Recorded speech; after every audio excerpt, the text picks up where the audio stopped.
Right. Hello, sir. Hello. I just need to, wait a minute, I need to, Oh, goodness gracious. thank you so much for joining us this afternoon. It is just an absolute pleasure to have you here. Thank you. What a lovely thing to say. Thank you so much for inviting me. I've been enjoying listening to some amazing presentations today. It's so inspiring to hear everybody sharing all these insights and inspirations. What would you like to talk about? Well, what we're going to do, well, hopefully in a minute, we will get some questions and answers up, not answers, but questions for you. I've got a question, first of all. What is going on? What's this room that you're in? It looks absolutely amazing.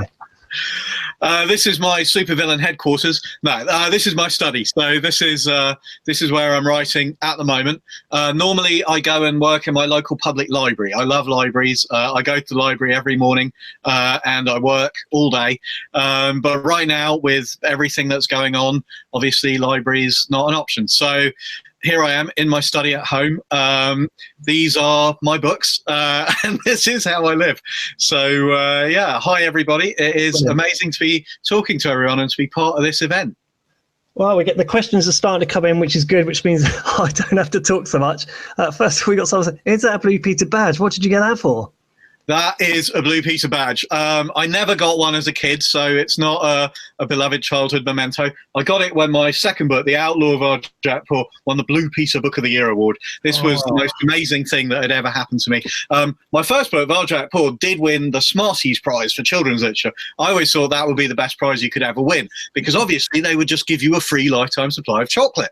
This did not happen. So very, very disappointing. But when The Outlaw Varjak Paw won the Blue Peter Book of the Year award, not only did BBC TV cameras show up in my house on a Sunday morning to film me because they gave me the Blue Peter Book of the Year award, they also gave me a badge. So probably the most exciting thing that has happened to me yet. Thank you for that. Amazing. Smarties would have been so good though, wouldn't they? A lifetime supply of Smarties. I mean, I thought, obviously, like, what else would the Smarties Prize involve? That's why everybody wants it. Right, another question. This is from Rich Read-A-Lot. What's the best book you've read that you wish you'd written? Okay, well, this takes me right back to the beginning of everything. Watership Down. I read Watership Down when I was about 8 years old. My mum came to me one day. She said, I've just read this. I think it's the best book ever. You must read it.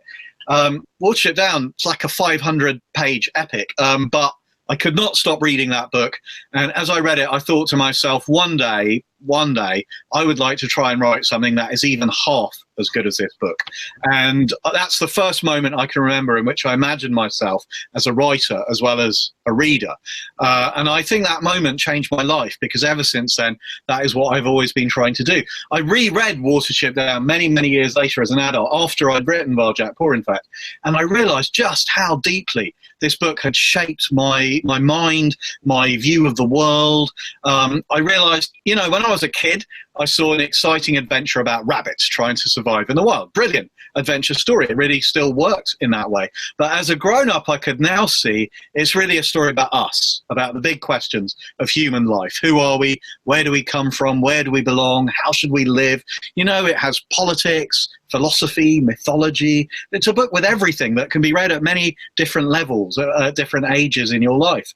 So I thought, this is exactly what I want to do. I want to write books that could be read at any age, any level, by anyone. So when I'm writing my books, I don't think about how old a reader might be, what gender they might be, where in the world they might be. No, I would like to write books for everyone, and whoever wants to read them is very, very welcome to do so. And I think that is why children's books are the most important books of all. To me, a great children's book is a book for everyone. It is a book you can read at any age and maybe take different things away from it. But I think, the books we love when we are young are the most important books we ever meet in our whole lives. And that is why I've dedicated my life to trying to write books like that. Watership Down remains the absolute. I still haven't written anything even half as good, but maybe one day, maybe. Do you know what? It's funny that it's one of the only books that I've ever read more than once. And I reread it again recently just because I wanted something to read. And it's still such a brilliant, brilliant book, isn't it? I've read it 3 times now. Most recently for a podcast I did with Jake Hayes at Tiger Tail on Twitter, where we were talking about sort of books that influenced us. And Watership Down, I reread that time, and it was even better again every time I read that book. So one thing I often say to kids in schools is, whatever books you guys love reading now, hang on to them, read them again in 5 years, 10 years, 20 years. It will seem to you that the book is different every time. It's not. It's exactly the same object. You are the thing that is different. And that way the book will tell you so much about who you are, where you've come, what your journey has been. They are kind of lifelong companions in a way, the books we love when we're young. And that's another reason why I think children's books really are the most important books of all. And sometimes I get a little bit carried away and ranty about this subject, because I think there's still unbelievably a lot of prejudice around children's literature. I did a tweet last night about how, children's books are books for everyone. You're never too old to read them. So why is it they don't get a bit more kind of respect critically? And why do they never win like the Booker Prize or the Nobel Prize? And Jackie Morris, who created The Lost Words with Robert Macfarlane, told me that The Lost Words was not even considered for the Costa Prize in any category. They had no idea where to put it or fit it. The Arrival by Sean Tan, which I think is well worthy of a Nobel Prize.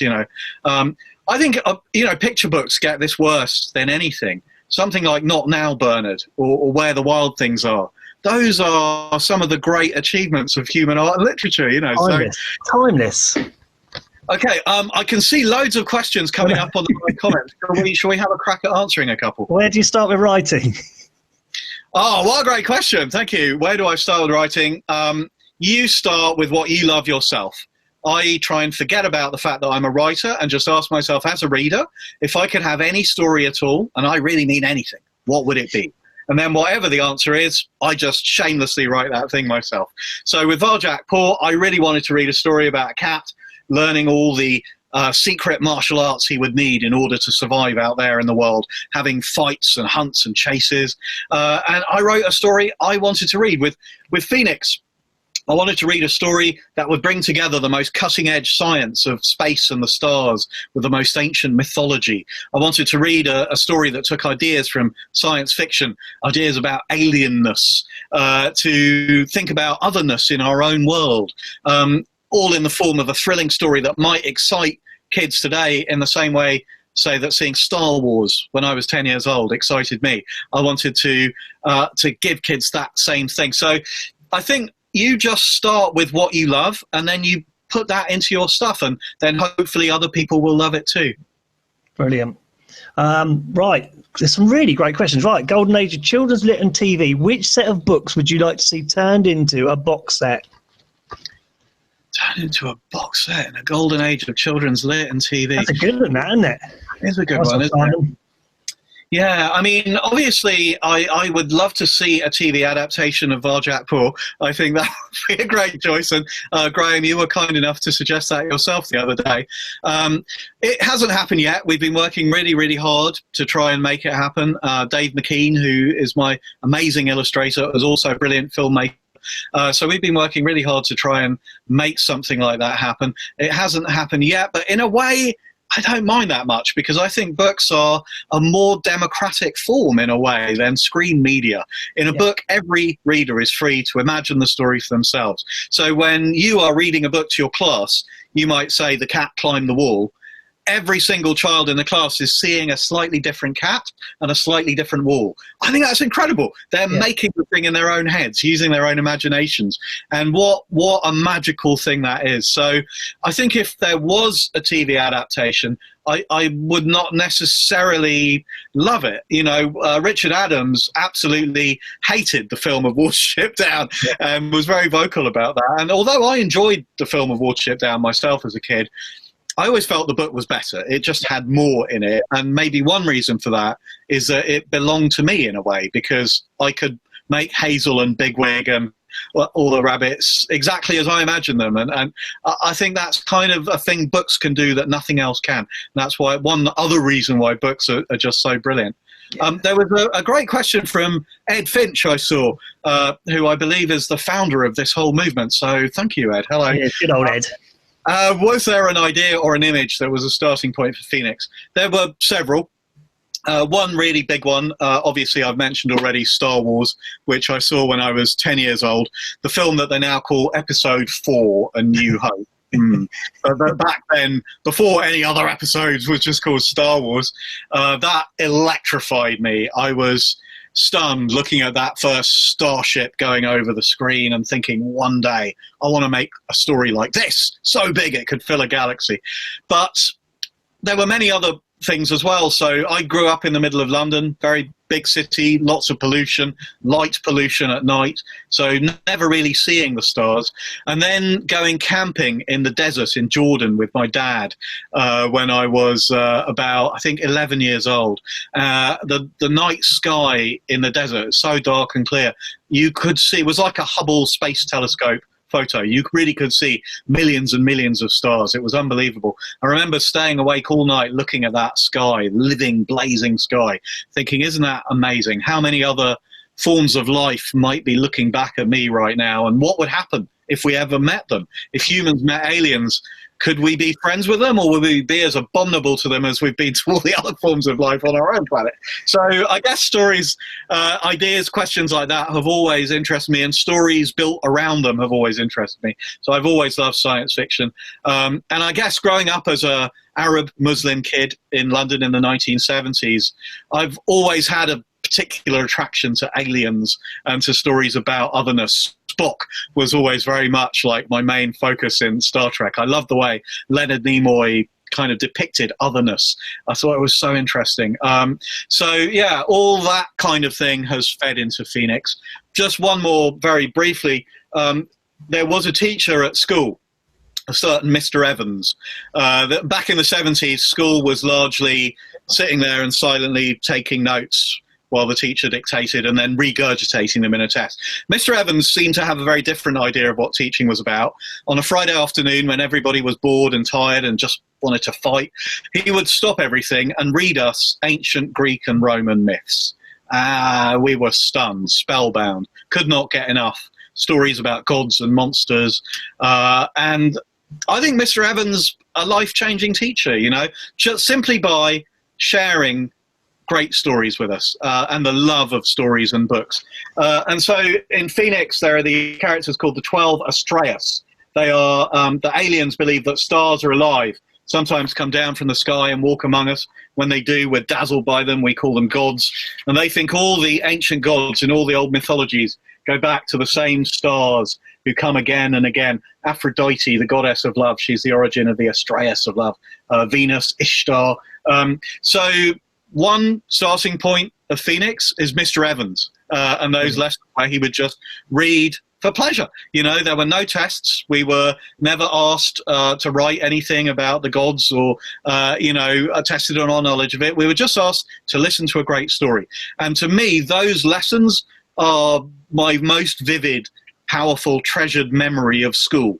You know, that's what I remember most, a teacher just reading to me. So all you amazing teachers out there who have been reading to your classes, even through something like this pandemic, I mean, it's incredible and inspiring to me to see when teachers get in touch saying, you know, we are currently reading online to our classes and connecting to their classes. And you can see the response. Kids are drawing pictures of, you know, aliens and cats. And it's fantastic and amazing. So all you teachers who are doing that, putting so much work, working so hard to inspire the love of reading and books, thank you so much, because you are giving them something that is going to stay with them forever. It's going to change their lives and stay with them forever. And the same way that Mr. Evans giving us ancient mythology has stayed with me. I would not be a writer now, I think, if Mr. Evans hadn't done that.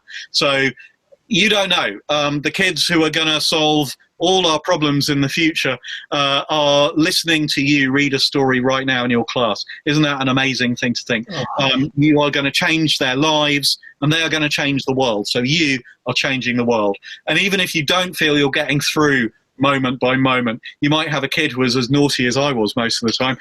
But if you read them a great story, that kid might just be quiet and listen for 5 minutes, and then you really can reach them. You really can change their lives. Okay, let's have some more questions. We all need a Mr. Evans, don't we? Is Carol Baskin guilty? Pass. Which book by another author would you like to write a prequel or sequel for? That's a great question, isn't it? Amazing question. I have seen people do incredible things like that. I think, Jacqueline Wilson and Geraldine McCaughrean have done Peter Pan stories. I don't know that I would have the nerve to take on somebody else's story. Like, I am a very, very slow writer. I wish I was quicker. I wish I could be Jacqueline Wilson and write a book or two a year. I think that would be amazing. Unfortunately, I'm not Jacqueline Wilson. I'm me. Varjak Paw took 5 years. Phoenix took 7. I'm currently 7 years and 3 months into the writing of my new book, Tiger. So I don't have a lot of time. The only sequel I'm really interested in right now, Tiger, the second book of Tiger. So I'm hoping that my new book, Tiger, will be finished maybe sometime this year. I've just sent draft 14. It's actually draft 14C. I've started to use letters as well as numbers, try and bring the numbers down. And my editors are reading it right now. That's terrifying. And they will be sending me notes at the end of next week. So draft 15 is almost certainly what I'm going to be doing in May. They believe, and I believe, that you have to keep going for as long as you possibly can to make the story as good as you possibly can. Don't stop. Keep pushing it. Keep trying to make it better any way you can. And it has always been worth it in the end. Many of my favorite things in my books came about very, very late. Very briefly, there are 2 black cats in Varjak Paw who turn up at the beginning. Nobody knows who they are, what they're doing. They appeared in the 5th and final year of writing. They did not exist before then. And yet they get the whole story going. Very mysterious. If I'd stopped writing Varjak Paw after 4.5 years, totally different. So I know with Tiger, I think there's more. I just have this feeling. I found things on the last draft that, like, for example, I think I got the main character's name right, finally. 7 years and 3 months into the writing of the book. Isn't that shocking? But I just think that's how it is. Poor old Lucky in Phoenix didn't get his name for about 3 years. Sometimes you only know the really big, obvious things, like how should the story begin or what is the character's name, at the very end, when you know everything else in the story that ties it all up. So the book I really want to write a sequel for is Tiger, because once I've finished Tiger, I can then write Tiger. Nice. I can see a question on screen. How do you keep motivated writing? Writing now driving me crazy 18 months in. I have a huge amount of sympathy for you. Yes, I know exactly how you feel. I think if you're writing a story you love yourself, then it's not so hard to be motivated. And if you think about the impact that your favorite stories had on you, and you think about if you keep going and really get this as good as you possibly can, then one day maybe yours will have that kind of impact on somebody else. That is hugely motivating. So one thing I used to love about visiting schools where they were reading my books, if ever a child said, "Oh, I read Varjak Paw, I loved it," that is all the inspiration and encouragement you need to keep going. So, and that will happen if you keep going and you keep trying to make your book the very, very best you possibly can. One day that's going to happen. And I think that is something you can pass on to kids as well for their own writing. That sometimes when you say to a child, "I think this could be better if you went at it again," they might feel as depressed as I do when my editor gives me notes. But if you say, "Look, it's not to be mean that I'm saying this, it's only because writing is difficult," and actually no writer in the world, however good you think they are, can write a perfect story in just one draft. I know even Jacqueline Wilson, she told me kind of secretly she does 2 or 3. She is so experienced, she's written hundreds of books, so 2 or 3, she can do it that quickly, but none of us can do it in one. And I think that's an important thing to communicate to kids, that you can't get it all right in just one draft. So actually relax, enjoy your first draft, tell yourself the story you really want to read, and then go through it again. Try and get distance, pretend you paid money to read it, and make it the very best you possibly can so other people can enjoy it too. And for any of us of any age, I think that's how you keep yourself motivated, because you want your work to be amazing. Because every time you buy a book, you want it to be brilliant, don't you? You secretly are wishing maybe this could be as good as Watership Down. It could be as good as Harry Potter, Star Wars, whatever you love. You want it to be as good as that. So try and make yours as good as that. And even if, like me, you never end up doing anything nearly as good as Watership Down, you might end up writing Varjak Paw, which I mean, you can only do the best you can. Okay, do you have time for more questions? Well, I'll tell you, I don't want to. I mean, I could speak to you all afternoon, to be quite honest, all evening as well. I know we've got a couple more presentations to go on, so I think we'll probably end with Ed's question here. How do you make How do you make this pay the rent? Yes, that's a very good question, Ed. Thank you. I think the Society of Authors recently did some research and discovered that a full-time professional author is making about £11,000 a year. So significantly less than minimum wage. Almost all of us do other things, to make a living. You can't really make a living off royalties alone, unless perhaps you are J.K. Rowling. But there is only one J.K. Rowling. The rest of us do other things. Obviously, for me, royalties is part of it. I'm lucky enough that my books are still out there being read by people. For which I must say a huge thank you to teachers and schools, because I think the fact that a lot of teachers have found, they can get a class to listen if they read out something like Varjak Paw or Phoenix, So thank you guys for working with my books. I'm endlessly grateful for that. But yeah, it's not enough on its own. The royalties wouldn't be. So something like school visits, that helps. I do some journalism. I write about children's literature, young adult literature, quite a bit. So, between this, that, the other, every so often, you might sell the rights to something. Nothing ever comes out of it. At the moment, there's a producer trying to make a film of Phoenix. Still there's no film, but at least that's a source of income. So you get a little bit from here, a little bit from there. It's just about enough to live on. I'm not saving anything, Ed, but what I am doing is spending almost all of my time thinking about stories and how I can make the best story I could possibly write myself. And if you love stories, there is nothing better.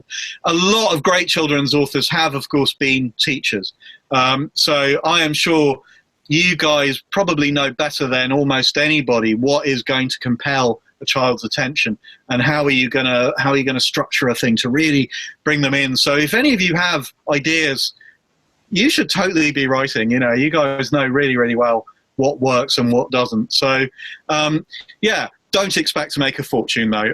Don't give up the day job straight away. So that is a very good and practical piece of questioning there from Ed Finch.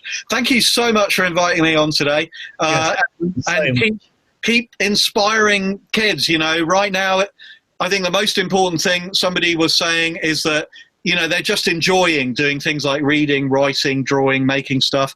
If a kid is just reading for fun right now, even if you don't think that book is any good, all reading is reading, all books are books. So if a kid is enjoying reading something, whether it's a comic book or whatever it is, that's fabulous. That's fantastic. So thank you for working so hard to inspire all that. And thanks for inviting me today. Cheerio. Hopefully see you in person at Primary Rocks if it goes ahead. Let's pray. I hope so. Fingers crossed for that. Thank you again for taking the time to speak to us. You are an absolute legend. Thank you. Total pleasure. You yourself, an absolute legend, sir. Thank you. Thank you very much.